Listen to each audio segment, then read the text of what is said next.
할렐루야. 우리 주님께 영광을 올려드립니다. 아멘. 주 앞에 예배할 수 있어서 너무나 감사합니다. 자, 오늘 이 밤에는요, 여러분, 우리가 방언 통역에 대해서 조금 더 보려고 합니다.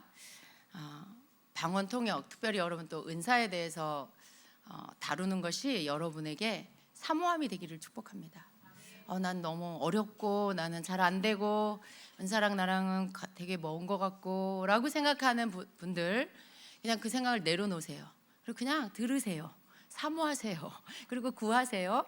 그래서 여러분에게 성령님이 그런 것들을 열어줄 수 있게 그렇게 하시는 밤이 되기를 원합니다. 여러분, 특별히 우리가 먼저 좀 말씀 먼저 읽을게요. 고린도전서 14장 1절부터 6절까지 읽고, 그리고 14장 12절부터 18절까지 한번 같이 보도록 하겠습니다. 자, 시작. 사랑을 추구하며 신령한 것들을 사모하되 특별히 예언을 하려고 하라. 방언을 말하는 자는 사람에게 하지 아니하고 하나님께 하나니 이는 알아듣는 자가 없고 영으로 비밀을 말함이라. 그러나 예언하는 자는 사람에게 말하며 덕을 세우며 권면하며 위로하는 것이요, 방언을 말하는 자는 자기의 덕을 세우고 예언하는 자는 교회의 덕을 세우나니 나는 너희가 다 방언 말하기를 원하나 특별히 예언하기를 원하노라. 만일 방언을 말하는 자가 통역하여 교회의 덕을 세우지 아니하면 예언하는 자만 못하니라. 그런즉 형제들아, 내가 너희에게 나아가서 방언으로 말하고 계시나 지식이나 예언이나 가르치는 것으로 말하지 아니하면 너희에게 무엇이 유익하리요? 12절부터 또 읽습니다. 그러므로 너희도 영적인 것을 사모하는 자인즉 교회의 덕을 세우기 위하여 그것이 풍성하기를 구하라. 그러므로 방언을 말하는 자는 통역하기를 기도할지니 내가 만일 방언으로 기도하면 나의 영이 기도하거니와 나의 마음은 열매를 맺지 못하리라. 그러면 어떻게 할까? 내가 영으로 기도하고 또 마음으로 기도하며 내가 영으로 찬송하고 또 마음으로 찬송하리라. 그렇지 아니하면 내가 영으로 축복할 때에 알지 못하는 처지에 있는 자가 내가 무슨 말을 하는지 알지 못하고 네 감사에 어찌 아멘하리요. 너는 감사를 잘하였으나 그러나 다른 사람은 덕세움을 받지 못하리라. 내가 너희 모든 사람보다 방언을 더 말함으로 하나님께 감사하노라. 아멘. 자, 말씀을 먼저 읽고 여러분이 조금 말씀에 대한 이해, 또 방언 통역에 대한 말씀이 말씀하고 있는 것들에 대해서 여러분이 먼저 좀 이해하고 말씀을 들으셨으면 좋겠습니다. 방언 통역 은사에 대해서 여러분 절대 낯설지 않아요. 제가 여러분 몇 번 다루어 드렸고요. 또 은사 활성화를 하신 분들은 이 부분에 대해서 또 활성화도 직접 또 경험해 보셨습니다. 방언 통역이라는 이 은사 안에서 이 통역이라는 말은 우리가 알고 있는 그런 통역과는 다르다는 거, 어떤 언어를 다른 언어로 번역하는 그런 의미가 아니라는 것입니다. 그런 것보다는 이건 초자연적인 은사이기 때문에 방언으로 말하는 사람을 통해서 그 사람이 방언을 말할 때 성령께서 영감을 주셔서 그가 하는 방언이 무슨 뜻인지 초자연적으로 알게 하시는 게 바로 그게 방언 통역의 은사입니다. 근데 여러분, 방언 통역의 은사가 사실은 좀 방언만큼 활성화되어 있지 않죠.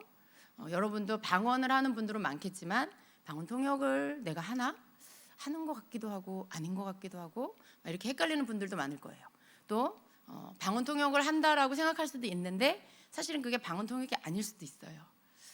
방언 통역은 조금 우리가 이렇게 기도할 때 뭐 알아지는 것들, 기도할 때 뭐 어떤 단어가 보이는 것들, 이것과는 조금 다른 겁니다. 네, 그런 모든 것들을 뭉뚱그려서 뭔가가 방언을 하고 있는데 뭔가 한국말이 알아진다거나 느껴진다거나 보인다, 그러면 그게 방언 통역이다? 그거는 조금 아닌 것 같아요. 조금 다른 거예요. 왜냐하면 우리가 하나님 음성 듣는 거 배울 때 하나님 음성을 듣는 방법에 여러 가지가 있다고 배웠죠. 예언도 있고 하나님 음성 듣는 거에 내적 음성도 있고 환상도 있고 꿈으로도 듣기도 하고 말씀으로 듣기도 하고 그리고 실제적으로 들리는 음성으로도 들을 수도 있다라고 했는데, 대부분 기도하면서 여러분이 내적으로 이렇게 단어를 본다거나 뭔가 알아진다거나 했을 때 그건 통역이라기보다는 내적 음성에 가깝습니다. 거의 내적 음성이라고 봐야 되겠죠. 그래서 방언 통역과는 조금 다른 부분이라고 할 수 있어요. 먼저는 여러분 방언 통역 이 부분에 대해서 좀 사모하는 마음이 있으셔야 합니다. 방언을 받지 못했을 경우에는 먼저 방언 받기를 사모해야 하고요. 그리고 구해서 받아야 합니다. 그리고 우리 주님은, 우리 성령님은 주시기를 기뻐하는 분이기 때문에 구하면 주십니다. 구하면 주세요. 못 받는 이유는 여러 가지가 있겠지만 조금 구하다가 안 되니까 그냥 포기해서 그래요. 그냥 받을 때까지 한번 구해 보시기를 바랍니다. 그리고 그냥 여러분의 혀를 그냥 주님께 맡기세요. 성령님께 맡기세요. 혀가 돌아가든지 혀가 꼬부라지든지 혀가 여러분의 힘으로 이게 통제가 안 돼도 놀라지 마시고, 여러분이 갑자기 너무 당황하고 놀라면 그게 계속 이어질 수가 없잖아요. 그냥 이렇게 방언을 구했는데 방언 주시나 보다 하고 믿고 그냥 하시면 되는 게 방언이에요. 근데 여러분 방언 은사 또 받고, 그리고 그 받은 은사는 어떤 분은 그러죠. 방언을 구해서 열심히 방언을 구해서 어떻게 방언 받았어요. 근데 이제 그 방언이 받아서 이제 됐어. 목적 달성. 그래서 이제 더 이상 방언에 대한 사모함은 없어요. 받았으니까. 근데 이제 받았으니까 안심하고 방언을 안 해. 조금 하다가 이제 안 해. 왜? 무슨 말인지 잘 모르니까. 그래서 잘 주머니에 넣어놔요. 근데 그러면 안 됩니다. 성령님이 우리에게 방언의 은사를 주신 이유는요, 기도하라고 주신 거예요. 영의 기도 많이 하라고. 그래서 영적인 사람 되라고 방언 은사 주시는 거니까 방언 은사 받으면 열심히 기도를 하셔야 합니다. 방언 기도를 하셔야 합니다. 그래서 그리고 또 방언 기도, 방언 은사 받은 걸로 끝이 아니에요. 방언 은사를 받았으면 그다음 이제 곧바로 여러분은 통역의 은사를 구해야 합니다. 통역을 구해야 합니다. 왜냐하면 방언의 은사를 받으면 통역의 은사를 구할 때 주세요. 방언 받았는데 통역 안 주실까요? 어떤 언어를 알았는데 그 언어의 뜻을 모르게 하실까요? 그러지 않죠, 그죠? 어떤 언어를 내가 알게 됐을 때, 여러분 방언도 언어잖아요. 알아들을 수 없는 언어예요. 하늘의 언어예요. 근데 어떤 언어, 하늘의 언어를 성령님이 주셨는데 거기에 대한 뜻을 알게 하시지 않을까요? 당연히 알게 하시겠죠. 그걸 내가 뜻을 모른다면 나에게 그게 무슨 그런 큰 유익이 많이 있겠습니까? 물론 방언기도 자체가 내 덕을 세우는 거에 그런 어떤 능력이 있지만요. 그러나 그거 하나만으로가 아니에요. 그것을 알게 하시려는 그 알므로 인해서 내 마음에 정말 기쁨으로 열매로 충만하게 하시고 하나님의 뜻을 알게 하시려고 또 통역의 은사를 주시는 겁니다. 그래서 여러분 통역을 구하시기를 바랍니다. 그래서 통역을 구해서 통역을 주실 것을 믿고 구하면 통역의 은사를 주신다는 것입니다. 그렇다면 여러분 방언 통역의 은사는 어떤 것일까요? 우리가 좀 오늘 또 좀 새롭게 보면은요, 또 처음 듣는 분들을 위해서 조금 더 설명을 합니다. 방언은 우리가 일반적인 그런 언어의 그런 체계를 갖지 않는다는 거 아시죠? 어떤 문법이 있고 언어 체계가 있고, 그래서 그것에 따라서 이렇게 뭐 단어의 해석이 있고 이런 게 아닙니다. 모든 은사가 그렇듯이 이 방언도, 그리고 방언 통역도 성령님이 주시는 초자연적인 은사라는 거. 초자연적이다라는 거는 자연적이지 않은 거죠. 우리가 알고 있는 자연적인 건 뭐예요? 언어가 갖고 있는 언어 체계, 언어의 문법, 뭐 언어의 그런 뭐 뜻, 이런 것들, 그런 어떤 뭐 질서들, 그런 게 있잖아요. 그런 체계들이 있잖아요. 그런데 그건 자연적인 거죠. 이 땅에 존재하는 언어들의 체계죠. 자연적인 거예요. 근데 우리가 배우는 이 방언 통역은, 그리고 방언은 자연적인 게 아니에요. 초자연적인 거예요. 그래서 우리의 어떤 인간의 지식이나 뭐 학적으로 이렇게 만들어 놓은 그런 문법이나 그런 언어 체계 안에 들어가지 않습니다. 그냥 성령님이 알게 해주시는 거예요. 어떻게 보면 굉장히 편한 거죠. 여러분 영어 배우려고 해봐요. 우리 영어 잘하시는 분들 계시잖아요. 영어가 나에게 익숙해질 때까지 영어를 얼마나 공부해야 되고 배워야 되고, 또 언어가 입에 익숙해야 되고 발음이 정확해야 되고.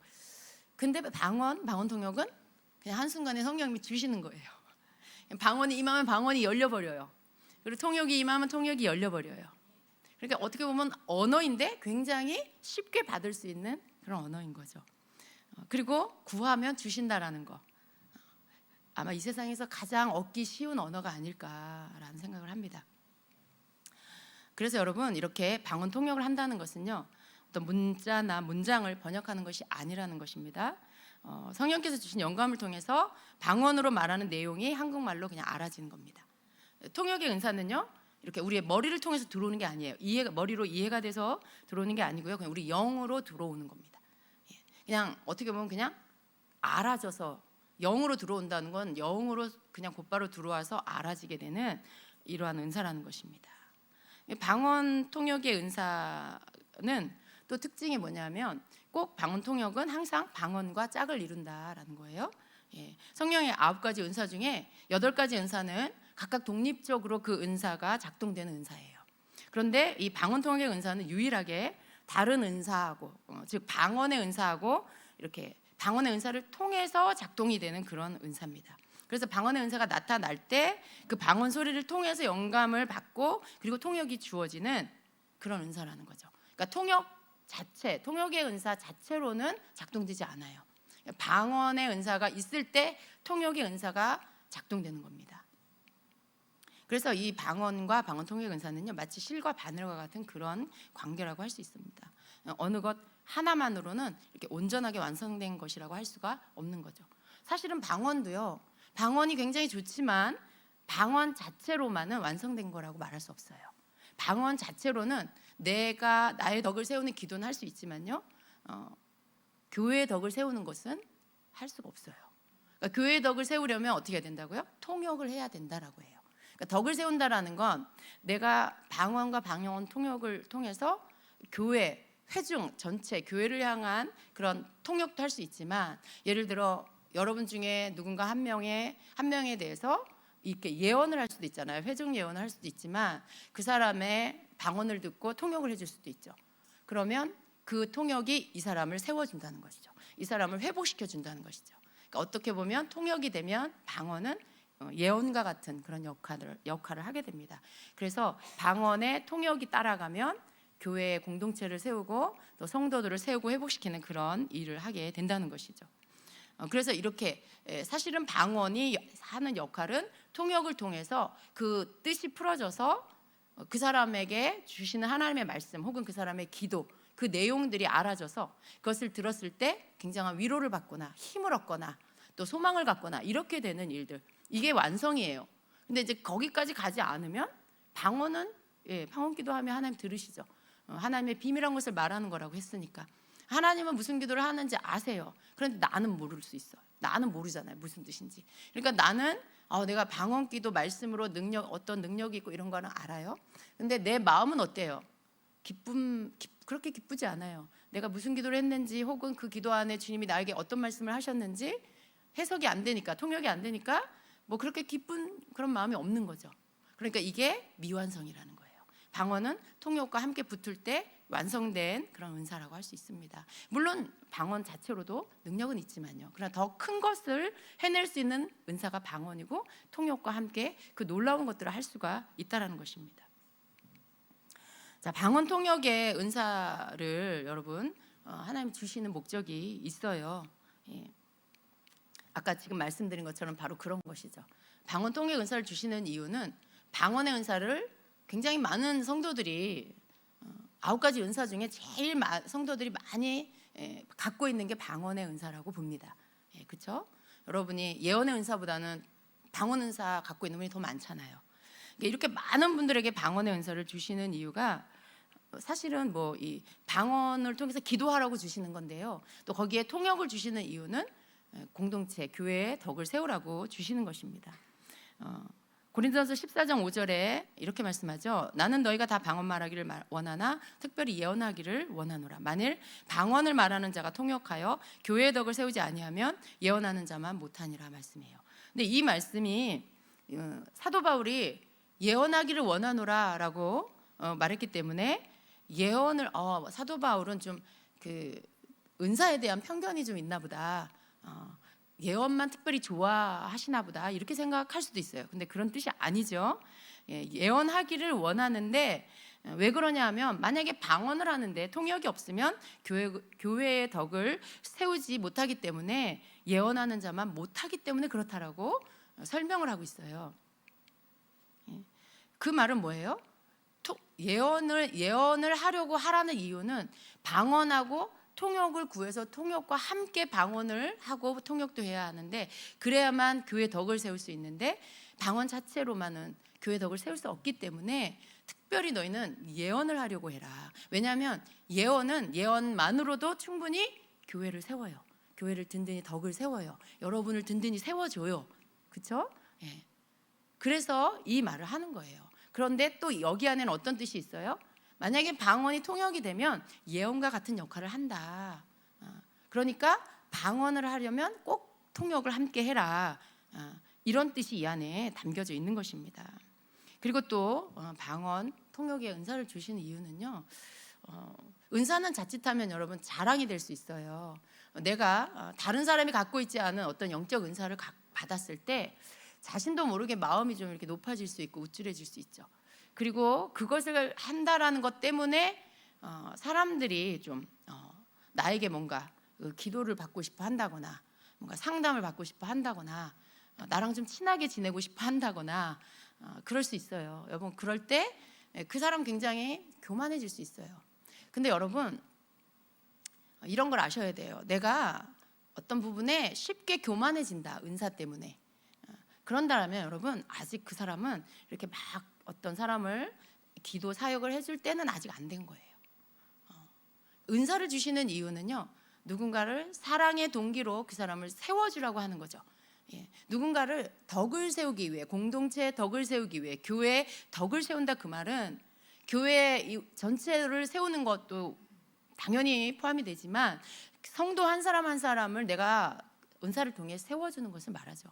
그런데 사랑의 동기로 하지 않으면은요 그 은사는 굉장히 하나님이 원하시는 뜻으로 나가는 게 아니고 한쪽으로 치우쳐서 잘못된 방향으로 나갈 수가 있어요. 그런데 내 마음에 내가 은사 가진 것으로 내가 뭔가 좀 특별한 것 같아. 내가 좀 저 사람보다 나은 것 같아. 수준이 스스로가 그렇게 생각해. 그러면 그건 교만이에요. 그 마음이. 딴 게 교만이 아니에요. 그 마음 바깥으로 드러나지 않았어도 내 마음에 그게 있으면 그게 교만이에요. 근데 그런 마음으로 누군가의 기도 사역 하지 마세요. 자기 자신 안에 아직도 그런 마음이 있으면 기도하시면 안 돼요. 딴 사람. 사랑으로 그리고 이것이 내가 어떤 내 의나 이것이 내 자랑이 될 수 없다는 것을 정말 중심으로 고백할 수 있는 자, 누군가를 정말 사랑으로 섬겨줄 수 있는 그런 마음의 동기를 가진 자라면 기도해줘도 됩니다. 근데 좀 내가 좀 이렇게 전체 안에서 내가 좀 뭔가를 드러내고 싶다. 내가 좀 저 사람에게 기도해서 영적 상태를 좀 알려주고 싶다라는 거. 내가 좀 저 사람을 분별해주고 싶다라는 동기. 그런 걸로는 하지 마시기를 바랍니다. 여러분 우리 주임제교회는 제가 어떤 면에서는 이런 부분들을 좀 이렇게 알게 모르게 열어놓은 것 같아요. 저는 여러분을 좀 믿고 하는 거죠. 믿고. 그런데 그냥 여러분 내 상태가 아직 어떤 부분에 여러분 스스로가 볼 때 여러분이 자꾸 평안했다가 또 마음이 막 불안했다가 조그만 어떤 일에도 흔들렸다가 기뻤다가 우울했다가 막 소망 있었다가 낙심됐다 이런 게 아직도 너무 빈번하게 왔다 갔다 해. 만약에 그런 상태 아직도 그런 상태면 예언하지 마세요 여러분. 통역하지 마세요. 그냥 누군가를 이렇게 방언통역 해주고 그런 거 아직 할 때가 아닙니다. 그런 사람은. 그런 사람은 아직 자기 자신의 문제, 자기 자신의 연약함도 해결되고 극복되지 않은 상태예요. 여러분이 뭔가 누군가를 세워주려면 여러분 자신 안에 평강이 있어야 돼요. 어떤 상황이 왔을 때 흔들리지 않고 평강 가운데 견고하게 서 있을 수가 있어야 돼요. 적어도 그런 게 마음이 지켜지고 여러분 생각이 지켜지는 사람, 그런 사람이 누군가를 또 평강하게 할 수 있어요. 나도 불안한데 누구를 평강하게 해요? 나도 흔들리는데 누구를 견고하게 세워요? 그 사람 속에서 그게 나갈까요? 그 사람 속에 그 사람을 견고하게 세워줄 수 있는 어떤 능력이 나갈까요? 그렇지 않아요. 여러분 자신이 은사가 혹 나타나고 있어도 여러분 자신이 먼저 세워지기를 바랍니다. 그래서 여러분이 성장해서 여러분의 은사도 성장해서 그래서 누군가를 덕을 세우는 일에 사용될 수 있는 은사가 되도록 그렇게 하셔야 합니다. 그래서 은사를 사용할 때는 항상 사랑의 동기를 가지고 하셔야 된다는 거.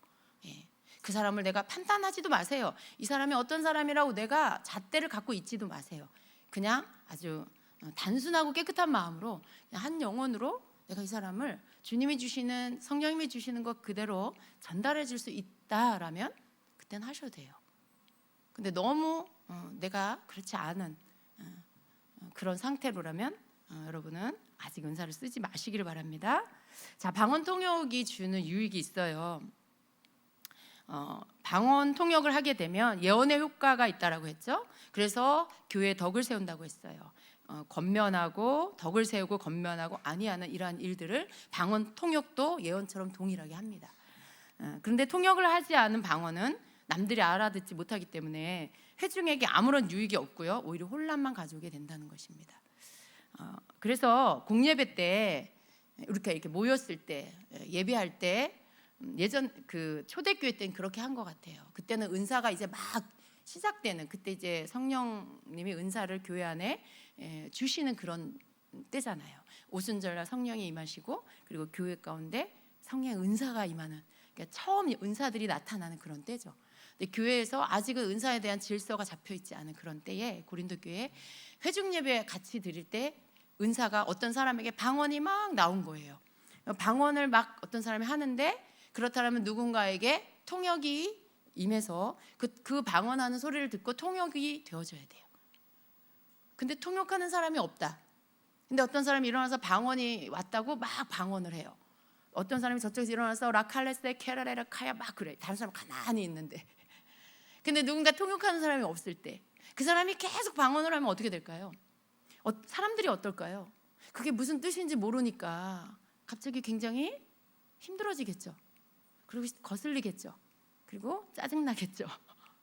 그러니까 그런 식의 어떤 통역이 없고 계시가 없는데 계속해서 그렇게 방언하는 거 하지 말라고 한 거예요. 방언 통역이 함께 사용되어야만 방언이 계속해서 방언하고 누군가가 일어나서 통역하고 또 방언하고 통역하는 일들이 이렇게 되어질 때에 그게 교회를 덕을 세우는 그런 예배의 모습이라는 거죠. 근데 이런 걸 우리는 해보지는 않았어요. 하면 어떨까 하는 궁금함이 생깁니다. 그래서 여러분 이렇게 방언 통역은요, 사실은 초대교회 때 또 이렇게 고린도 교회 안에서는 아직은 무질서한 상태로 이렇게 은사들이 사용되었기 때문에 사도 바울이 그것들의 질서를 잡는 말씀을 고린도 전서에 실은 것입니다. 근데 우리는 이런 부분들에 있어서 초대교회 때처럼 그런 형식의 예배는 아니지만요, 제가 지난주에 김 목사님 말씀을 듣고요 5가지를 얘기했잖아요. 찬송시, 그리고 가르치는 말씀, 계시, 그리고 방언 통역, 맞죠? 그 요소 중에 우리 교회에는 뭐가 있나 이렇게 한번 체크를 해봤어요. 근데 찬송 있죠, 찬양이 있잖아요. 그리고 가르치는 말씀 있죠, 설교 말씀이 있고요. 그리고 계시 있어요. 예언이 선포되고 하나님의 뜻이 선포됩니다. 방언 당연히 있죠. 통성으로 있는 방언으로 기도하죠. 근데 방언 통역이 있나? 어쩌면 방언 통역이 있는 거기도 해요. 그렇지만 이 초대교회 때 했던 방식으로 누군가가 방언하고 다른 사람이 통역하고 이제 이런 것들은 아직 우리가 해보지 않은 것이죠. 그렇지만 5가지 요소 중에 4가지가 우리 예배 안에 있다라는 게 얼마나 복된 예배입니까? 너무 감사하더라고요. 뭐 그걸 보고 그걸 꼭 그렇게 요소를 갖춰야 되겠다 이런 생각을 하고 하진 않았어요. 그런데 그냥 우리 교회는 개척 때부터 그 형식으로 예배를 했어요. 그러니까 개척 때부터 했던 예배 형식이 지금까지 계속해서 이렇게 오고 있는 겁니다. 사실 처음에 시작될 때는 성령님이 가르쳐 주셨죠. 예언을 선포해라. 그리고 함께 통성으로 방언으로 기도해라. 이런 것들을 처음에 성령님이 예배의 형식을 이끌어 주셨어요. 그래서 그것을 하기 시작하고 그게 그냥 우리의 예배 형식이 됐죠. 그리고 그 안에서 성령님이 일하시는 것들을 많이 보았습니다. 그런데 보니까 초대교회 때 공예배 때 있었던 예배 요소들이 그 속에 다 있더라고요. 여러분, 통역은 저는 이렇게 방언을 하게 되면 방언을 하고 나서 어떤 한국말이 주어집니다. 그게 이제 계속해서 이어져 나올 때 통역처럼 시작이 됐는데 그게 예언으로 이어지는 그런 것 같아요. 그러니까 처음부터 예언이 툭 나오는 게 아니고 방언을 하다가 어떤 예언이 시작돼요. 그럼 그 방언이 통역을 시작하게 하는, 그리고 그 통역이 예언으로 이어지게 되는 어떤 그런 것들로 되는 거라는 생각이 듭니다. 그래서 통역은 방언하고 연결이 되어져서 방언이 풀어질 때 통역도 함께 풀어진다는 거 여러분 꼭 믿으시기 바랍니다. 여러분에게도 가능한, 되어지는 그런 은사라는 것을 여러분이 꼭 믿으셔야 합니다. 또 여러분 고린도서 14장 19절에는요 남을 가르칠 때에도 알아듣는 말 5마디가 통역이 없는 방언 1만 마디보다 더 낫다라고 말씀하죠. 이 말도 우리가 어떻게 하면 오해를 할 수 있는데요. 만약에 교회에서 뭔가를 가르치는 시간, 강의를 한다거나 뭔가 가르치는 그런 시간, 혹은 여러분 소그룹 모임에서 뭐 성경 공부를 하는 시간인데 그 리더가 방언으로 계속 말을 한다. 그러면 여러분 집에 다 짐 싸서 가겠죠, 그죠? 예. 그러니까 못 알아듣는 거예요. 그렇게 하는 건 사람들에게 혼란을 줄 뿐이죠. 아무런 어떤 덕도 못 세워요. 아무런 열매도 없어요. 남을 가르치기 위해서 내가 깨달은 말씀, 즉 내가 말씀 묵상을 하다가 말씀을 깨달았어. 그러면 그 말씀을 나에게 깨닫게 해주신 그 말씀을 함께 나눠요. 그게 또 하나의 가르침이기도 하죠. 은혜를 나누는 거고요. 그렇게 깨달은 마음으로 5마디 말을 하는 게 1만 마디 방언으로 말하는 것보다 낫다라고 하시는 거예요. 예. 그러니까 방언은 항상 통역이 따라야만 공예배 때 혹은 소그룹 모임 안에 거기에서 사용이 되어지는 것이다라는 거죠. 그러니까 방언은요 전체 회중 앞에 대표로 뭔가를 하는 은사가 아니고요, 함께 통성으로 방언의 기도를 한다든가 혼자 개인 기도를 한다든가 이럴 때 쓰는 게 방언입니다. 방언 기도입니다. 그래서 이렇게 앞에 나와서 뭔가 할 때, 가르칠 때, 혹은 회중의 전체에게 들을 수 있는 방언을 선포할 때는 방언과 함께 반드시 통역이 함께 따라가야만 된다. 그런 은사다라는 것을 여러분 아시기 바랍니다. 자, 그래서 여러분 방언 통역이 굉장히 좋은 은사라는 것을 여러분이 믿으셔야 돼요. 예언의 은사가 있어요. 방언과 방언 통역의 은사가 있어요. 그리고 또 믿음의 은사가 있어요. 영분별의 은사가 있어요. 여러분 어떤 거 받으실래요? 어떤 거 받으실래요? 자, 영분별 빼고 예언의 은사가 있어요. 방언과 방언 통역이 있어요. 어떤 거 받으시겠어요? 예언이요? 그러니까 여러분 우리가 무의식 중에 어떤 생각이 있냐면 예언이 제일 좋아. 사도 바울도 예언을 구하라 그랬어. 그러니까 항상 예언을 받기를 원하죠. 근데 여러분 생각해 보세요. 예언의 은사는요 여러분에게 독립적으로 따로 구해서 여러분에게 예언이 열리는 단계에 이르러야 돼요. 물론 성령님이 주시지만, 성령님의 뜻대로 주시지만요, 그러나 예언을 할 만큼의 믿음도 준비돼야 되고요, 좀 더 방언할 때보다는 좀 더 여러분이 성장해야 돼요. 근데 방언 통역은 어때요? 방언이 열리면 통역이 함께 오게 돼 있어요. 근데 이 방언 통역은 어때요? 예언하고 같은 효과가 있어요. 지혜로운 사람은요 빨리 받을 수 있는 거를 먼저 받지 않을까요? 방언 통역이 열리면요 예언에 가깝습니다. 방언 통역이 열리면 예언을 하기가 아주 가까워요. 왜냐하면 통역이 돼버리면 통역 안에 예언이 들어있어요. 예언과 같이 주님이 주시는 음성, 주님이 주시는 말씀이 그 안에 있어요. 내가 하나님께 드리는 기도의 내용도 통역이 되지만 주님 나에게 하시는 예언과 같은 메시지, 말씀도 통역 안에 있어요. 그러니까 방언과 방언 통역을 하게 되면 그 안에 예언과 같은 그런 역할을 하기 때문에 방언 통역이 여러분에게 접근하기가 훨씬 쉽다라는 거예요. 둘 중에 하나를 구해라 그러면 예언을 구하겠다 그러시는 거죠. 그러니까 방언과 방언 통역 짝이고 예언이 있다. 둘 중에 하나를 구해라 그럼 예언을 구하시겠다라는 거죠. 그래요. 둘 중에 하나 구하지 말고 먼저 얻을 수 있는, 먼저 열릴 수 있는 것을 구하십시오. 예, 그게 지혜로운 것입니다. 자, 그렇다면 여러분, 개인 기도 생활에서 이 방언 통역은 어떨까 한번 보겠습니다. 개인 기도 생활에서 이 방언 기도가 통역이 된다면 여러분 어떨까요? 굉장히 마음이 기쁘겠죠. 예. 내 기도가, 내가 하는 방언 기도가 내 마음에서 이해가 돼. 내가 방언으로 막 기도를 하는데 내 마음에서 내가 무슨 기도를 하는지 다 알아줘. 이해가 돼. 얼마나 기도가 즐거울까요? 시간 가는 줄 모르고 기도를 할 수 있겠죠. 예. 예. 그래서 여러분, 방언 통역 은사를 구해야 되는 거예요. 뭐 누구 해주는 것도 좋지만요, 제일 좋은 건 뭐예요? 내가 내 방언 기도할 때 내 통역이 되는 거. 그래서 주님하고 주거니 받거니 이렇게 하기도 하고, 때로는 내가 하는 기도가 입으로는 방언이요, 마음으로는 통역이요, 무슨 기도 하는지, 그리고 또 그게 내 생각에서 나오는 기도가 아니고 성령께서 주시는 그 기도를 막 하면서 내가 감동이 돼서, 내가 하면서 내가 감동이 돼서 막 눈물이 터지고 감사가 터지고 막 그렇게 되는 기도, 얼마나 즐거운 기도가 되겠어요? 그러니까 여러분, 이 통역의 은사를 꼭 받으셔야 하는 것입니다. 우리가 여러분 통역의 은사를 받았다고 해서, 그게 나에게 주어졌다고 해서 내가 모든 방언 기도 할 때마다 항상 통역하는 것은 아니에요. 뭐 꼭 그럴 필요도 없어요. 때로는 물론 그렇게 하려고 하는 거 이런 게 필요해요.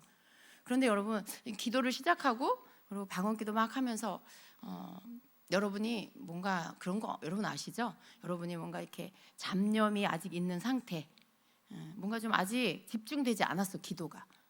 방언을 하긴 하는데 내 생각 반 방언 반 막 그러고 있어.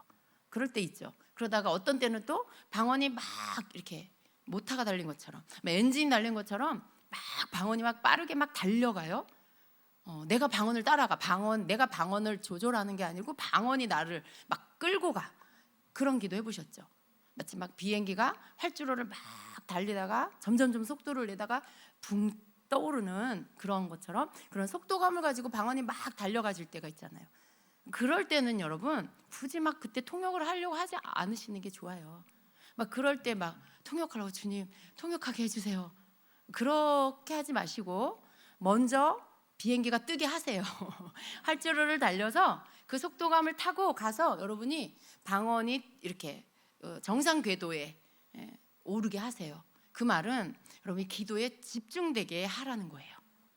뭔가 이렇게 막 달려가는 방언 기도 가운데 여러분의 막 불순물, 잡념들이 다 떨어져 나가고요. 그게 여러분 안에 틈타 들어올 새도 없이 기도가 막 터져 나가는 거예요. 막 달려가는 거예요. 그렇게 함으로 인해서 여러분의 잡념이 떠나가고, 여러분의 어떤 그런 불순물들, 이런 여러분 혼에서 나오는 것들, 여러분 자신에게 있는 것들이 다 떨어져 나가고 그냥 기도에 딱 집중될 때, 그렇게 되면 기도가 정상 궤도에, 마치 비행기가 이제 궤도에 딱 올라서 안전하게 이렇게 위에서 날아가는 것처럼 여러분의 상태가 그렇게 돼요. 그렇게 정상적인 궤도에 기도가 올랐을 때, 그때는 여러분 이렇게 속도감을 조절하면서 그때 성령님께 방언 통역할 수 있게 해달라고 구하세요. 주님, 방언 통역할 수 있게 해주세요. 성령님, 방언 통역할 수 있게 해주세요 라고 구하세요. 그리고 나서 여러분이 방언을 통역을 주실 거라는 걸 믿으시고요. 여러분 적어도 이거 할 줄 알아야 돼요.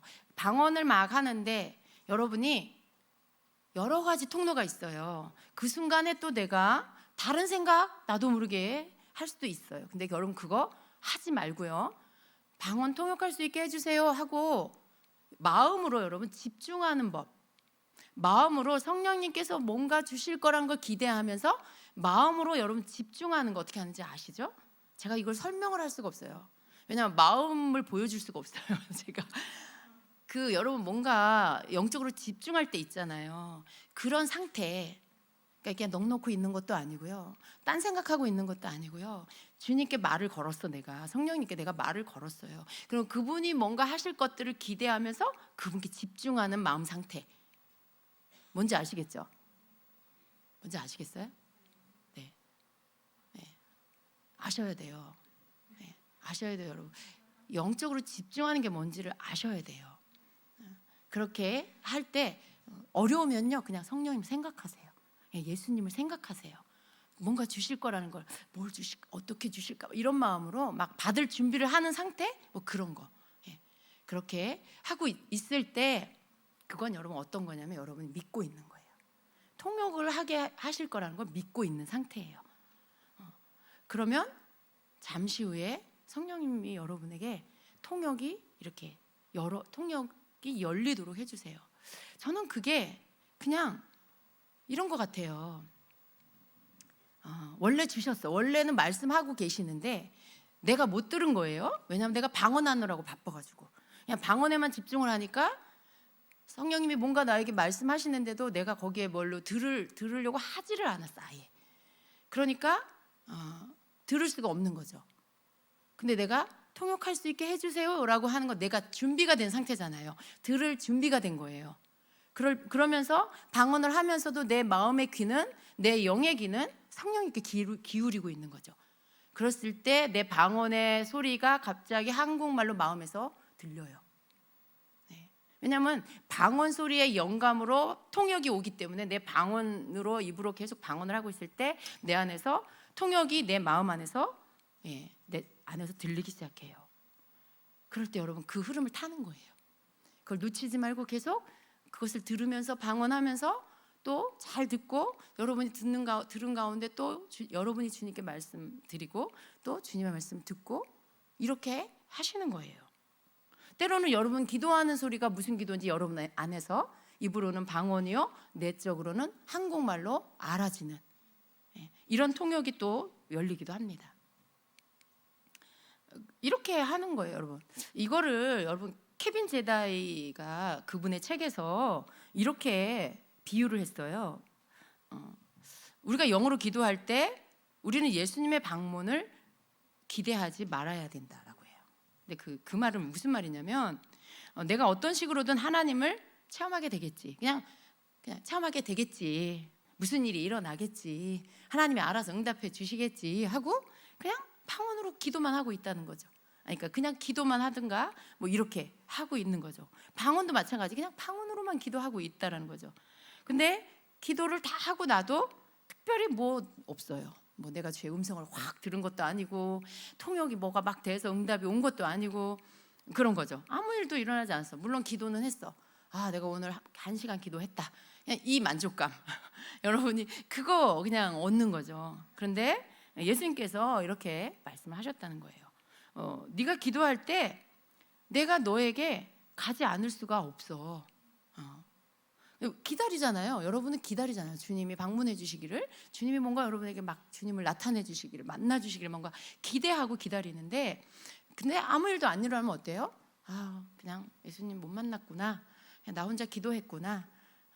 그냥 다음에 응답해 주시겠지. 이러는 거죠. 근데 주님은 뭐라고 하시냐면 네가 기도할 때 내가 너에게 안 갈 수가 없어.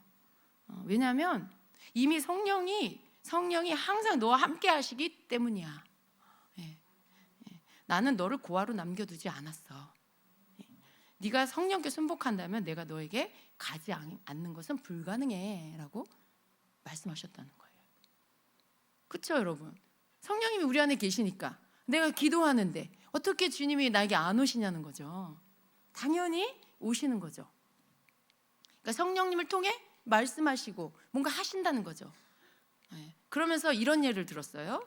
내가 기도할 때 하나님께서 그 기도에 신호를 내보내시고 공중으로 그 신호가 나가고 있다면 이렇게 가정해 보자는 거예요. 내가 기도를 하는데 하나님께서 그걸 들으시고 어떤 신호를 공중파를 쏘시는 거예요. 어떤 송신을 보내시는 거예요. 이렇게 하나님이 그래서 보내셨어요.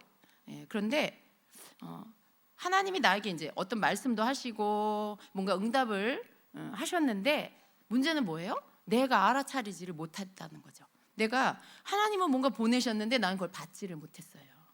왜 그럴까요? 그건 왜 그런 거냐면 내가 접속을 안 해서 그렇다는 거예요. 접속을 안 했다는 말은요, 들을 준비를 안 했고요, 말씀하실 거라고 기대하지도 않았고요, 그냥 기도만 하고 있었던 거죠.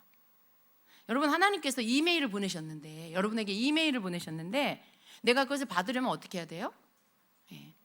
컴퓨터가 켜 있다 해도 메일을 열어야 돼요. 예, 컴퓨터가 켜 있다는 것은 내가 방언으로 기도한다는 것을 비유를 할 수 있어요. 근데 방언으로 기도를 하고 있어도 내가 메일을 열어야죠. 그죠? 클릭을 해갖고 메일을 열어야 그 온 것을 보고 또 그것을 또 클릭해야 나에게 온 메일을 열어볼 수가 있어요. 마치 그런 것처럼 내가 방언 기도를 하더라도 그 메일을 여는 것과 같은 그 수신기를 내가 열어야 된다는 거예요. 보내오신 것들을 받을 수 있는 여는 행동을 내가 해야 한다는 것이죠. 그러니까 문제는 하나님 쪽에 있는 게 아니고 받는 내 쪽에 문제가 있다는 거예요. 하나님은요 항상 우리에게 많은 것을 말씀하시고 싶어 하신다는 거. 여러분 그거 믿으십니까? 제가 이렇게 예배 가운데 예언을 선포하잖아요. 근데 그 예언을 선포하면서 느끼는 게 뭐냐면 제가 여러 번 말했어요. 하나님은 우리에게 너무나 말씀하고 싶어 하신다. 네. 너무나 말씀하고 싶어 하신다. 우리가 준비만 되면 하나님은 우리를 그냥 툭 건드셔서 우리의 영에 툭 넣어주셔서 말씀도 하시고 그런다는 거죠. 하나님은 이렇게 막 딱딱하신 분이 아니에요. 무뚝뚝하지 않아요. 경상도 분이 아니에요. 우리 집안 어른들은 다 경상도인데요. 남자는 되게 무뚝뚝한 게 좀 경상도 분들 좀 인정하시죠? 예, 제가 뭐 억지 쓰는 거 아니죠? 편견 갖는 거 아니죠? 경상도 남자들은 좀 무뚝뚝해요. 밥 묻나? 아는 자자 뭐 이런다면서요. 집에 와서 3마디밖에 안 한대요. 밥 먹자, 아는, 자자 이렇게. 여기서 웃어주셔야 되는데. 근데 하나님은요 사실 너무 말씀하시고 싶어 하신다는 거죠. 근데 우리가 못 들어가지고 하나님 너무 답답하신 거죠. 너무 답답하신 거예요. 그러니까 여러분 하나님은요 항상 너무나 많이 말씀하시고 싶어 하시고 알려주시고 싶어 하시고 막 주고 싶어 하시고 그런 분이에요. 그러니까 우리가 클릭해서 메일을 열어서 확인을 하면 정말 하나님이 주시는 그 어떤 땐 연애 편지, 어떤 땐 선물 보따리, 어떤 땐 막 위로의 말씀 이런 것들을 그때 받을 수가 있다라는 거예요. 근데 우리가 이렇게 우리가 받을 그런 어떤 그 작동을 시키지 않는 것 때문에 그래서 못 듣는다. 방언과 통역은 이 부분에 있어서 마치 하나님께로부터 오는 것들을 내가 받도록 뭔가 내 쪽에서 문을 여는 기계를 작동시키는 그런 거라는, 수신기를 작동시키는 그런 역할을 하는 것이다라는 거예요. 먼저는 여러분이 통역을 어렵게 생각하지 않으셔야 돼요. 통역을 너무 막 힘을 줘서 받으려고 하지 마세요. 어떤 은사든지 너무 막 힘을 주지 마세요. 그냥 그분께 맡기시고 여러분은 그분이 여러분 이끌어가도록 하세요. 통역은요 제일 쉬운 방법은 그냥 여러분이 방언에 집중하시면서 아까 제가 가르쳐드린 대로 어느 지점에 이르렀을 때 통역할 수 있게 해주세요 라고 구하시는 거예요. 그리고 어떻게 해야 돼요? 영적인 마음을 여러분이 들을 수 있기를 사모하는 마음으로 영의 귀를 기울이셔야 돼요. 근데 입은 쉬지 말고 계속 방언을 하고 있는 것이죠. 그렇게 하면 여러분에게 들려오는 거, 이걸 그냥 뭐 몇 초 만에 옵니다, 몇 분 만에 옵니다, 뭐 어떻게 할 때 옵니다, 그런 게 없어요.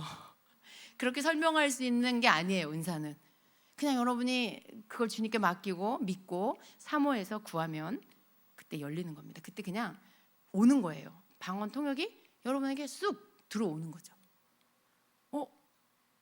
내 속에 한국말이 들려. 내가 지금 방언하는데 한국말이 들려. 근데 방언이 멈추면 안 들려. 방언 멈추면 안 되겠죠. 그죠? 여러분 실험해 본다고 또 멈추지 마세요. 여러분은 강하지 않아요. 이 부분에 은사에 아직 이렇게 딱 견고하게 서 있는 분이 아니에요. 그러니까 너무 많은 걸 하려고 하지 마세요. 한 번에 또 실험해 본다고 딱 멈춰. 그냥 안 나와. 그러니까 또 자기 생각이 막 다 일어나. 잠재웠던 자기 생각이 막 일어나가지고 어떡하지? 지금 됐었는데 다시 안 되네. 막 이러죠. 그냥 이렇게 뭔가가 시작이 되면요, 거기 집중해서 막 틀리든 맞든 막 들으세요. 막 들으세요. 듣다 보면요, 이렇게 막 뭔가 막 울퉁불퉁한 것 같다가도 자리를 잡아서 잘 편안하게 달려가는 것을 느끼게 돼요. 그 말은 주에 들려지는 그 통역이 안정감 있게 여러분에게 계속해서 들려오게 된다라는 거예요. 여러분이 다른 생각만 하지 않으면 그렇다는 거예요. 그래서 이 방언 통역은요, 여러분 뭐 특별한 게 없어요. 뭐 그냥 방언도 그렇지만 통역은 어떻게 보면 방언 받기는 조금 어려워도 통역하기는 더 쉽다라는 거. 방언이 되면 그다음 통역이 너무 쉽다라는 것을 믿으시기 바랍니다. 네. 어떻게 그래요? 하는 표정으로 권사님 날 쳐다보고 계시는데 경험을 하셔야 돼요. 네. 모든 은사도 그렇고요.